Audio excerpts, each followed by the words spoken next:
ਕਈ ਵਾਰੀ ਕਈਆਂ ਜਾਂਦੀਆਂ ਨੇ ਕਿ ਉਹ ਵੀ ਪਤਾ ਨਹੀਂ ਕਿਸੇ ਗਰੀਬ ਘਰ ਦੇ ਸਨ। ਗਰੀਬ ਘਰ ਦੇ ਬਿਲਕੁਲ ਵੀ ਨਹੀਂ ਸੀ, ਬੜੇ ਸੌਖੇ ਘਰ ਦੇ ਸਨ। ਪਿਓ ਉਹਨਾਂ ਦਾ ਖਾਨ ਬਹਾਦਰ ਸੀ ਤੇ ਸਾਰੀ ਜ਼ਿੰਦਗੀ ਅੱਛੇ ਮਾਹੌਲ ਵਿੱਚ ਰਹੇ ਔਰ ਜ਼ਬਾਨਾਂ ਉਹਨਾਂ ਨੂੰ ਆਉਂਦੀਆਂ ਸਨ। ਅਕਸਰ ਵੱਡੇ ਘਰਾਂ ਦੇ ਮੁੰਡਿਆਂ ਨੂੰ, ਬੱਚਿਆਂ ਨੂੰ, ਧੀਆਂ ਨੂੰ, ਪੁੱਤਰਾਂ ਨੂੰ ਲਫ਼ਜ਼ ਆਉਂਦੇ ਨੇ, ਇਸੇ ਤਰ੍ਹਾਂ ਫੈਜ਼ ਸਾਹਿਬ ਨੂੰ ਆਉਂਦੇ ਸਨ। ਜ਼ਬਾਨਾਂ ਉਹਨਾਂ ਦੇ ਘਰਾਂ ਦੇ ਵਿੱਚ ਫਾਰਸੀ, ਅਰਬੀ ਖੈਰ ਉਹਨਾਂ ਨੂੰ ਬਹੁਤ ਜ਼ਿਆਦਾ ਬੂਰ ਹਾਸਲ ਸੀ। ਤੇ ਫਿਰ ਉਹਨਾਂ ਨੇ ਜਦੋਂ ਕਲਾਮ ਹੀ ਲਿਖਿਆ ਤੇ ਉਹ ਜਿਹੜੀ ਫਾਰਸੀ ਦੀ ਰਵਾਇਤ ਹੈ ਉਹਦੇ ਵਿੱਚ ਰਹਿ ਕੇ ਹੀ ਲਿਖਿਆ।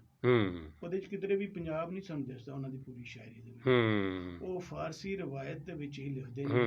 ਉਹਨਾਂ ਦਾ ਫਰਹਾਦ ਹੈ, ਕੈਸ ਹੈ, ਉਹਦੇ 'ਚ ਕਿਧਰੇ ਰਾਂਝਾ ਨਹੀਂ ਆਉਂਦਾ, ਕਿਧਰੇ ਮਿਰਜ਼ਾ ਨਹੀਂ ਆਉਂਦਾ, ਆਉਂਦਾ ਵੀ ਨਹੀਂ ਸੀ, ਕਿਉਂਕਿ ਲਿਖਦੇ ਸਨ ਉਸੇ ਰਵਾਇਤ ਦੇ ਵਿੱਚ ਜਿਹੜੀ ਫਾਰਸੀ ਦੀ ਰਵਾਇਤ ਹੈ। ਤੇ ਉਹੀ ਸੀ, ਗੁੱਲੋ ਬੁਲਬੁਲ ਸੀ, ਸਾਕੀ ਸੀ, ਸ਼ਰਾਬ ਸੀ, ਮਰਦਾਨਾ ਸੀ, ਉਹਦੇ ਵਿੱਚ ਰਹਿ ਕੇ।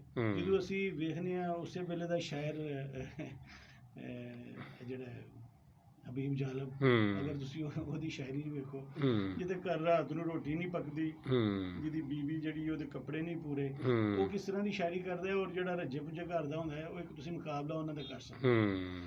ਪਰ ਫਿਰ ਵੀ ਜਿਹੜੀ ਇੱਕ ਵੱਡੀ ਗੱਲ ਹੈ ਕਿ ਇੱਕ ਰੱਜੇ ਪੁੱਜੇ ਘਰ ਦਾ ਹੋ ਕੇ ਵੀ ਮਜ਼ਦੂਰਾਂ ਬਾਰੇ ਸੋਚਣਾ, ਕਿਸਾਨਾਂ ਬਾਰੇ ਸੋਚਣਾ, ਅਸਲ ਗੱਲ ਉਹਨਾਂ ਦੀ ਐਸੀ ਕਿ ਉਹਨਾਂ ਨੇ ਹਮੇਸ਼ਾ ਉਹਨਾਂ ਲੋਕਾਂ ਦੇ ਨਾਲ ਆਪਣੇ ਆਪ ਨੂੰ ਜੋੜਿਆ ਕਿ ਜਿਹੜੇ ਡਿਪਰਾਈਵਡ ਜਿਹੜੇ ਲੋਕ ਸੀ, ਉਹਨਾਂ ਨੇ ਆਪਣੇ ਆਪ ਨੂੰ ਉਹਨਾਂ ਨਾਲ ਨਹੀਂ ਜੋੜਿਆ। ਹਾਲਾਂਕਿ ਉਹ ਦੇਖੋ ਫਿਰੋਜ਼ ਖਾਨ ਨੂਨ ਤੇ ਓਪਰਚੁਨਿਟੀਜ਼ ਤੇ ਉਹਨਾਂ ਕੋਲ ਹੈਗੀਆਂ ਸਨ। ਬਿਲਕੁਲ, ਫਿਰੋਜ਼ ਖਾਨ ਨੂਨ ਜਾਂ ਮੁਮਤਾਜ਼ ਉਲਤਾਨਾ ਨੂੰ ਇੰਝ ਕਹਿੰਦੇ ਸਨ ਜਿਵੇਂ ਇਹਨਾਂ ਦੇ ਕਜ਼ਨ ਨੇ, ਉਹ ਇਹਨਾਂ ਨੂੰ ਪਿਆਰ ਦੇ ਨਾਲ ਫੈਜ਼ੀ ਕਹਿੰਦੇ ਸਨ।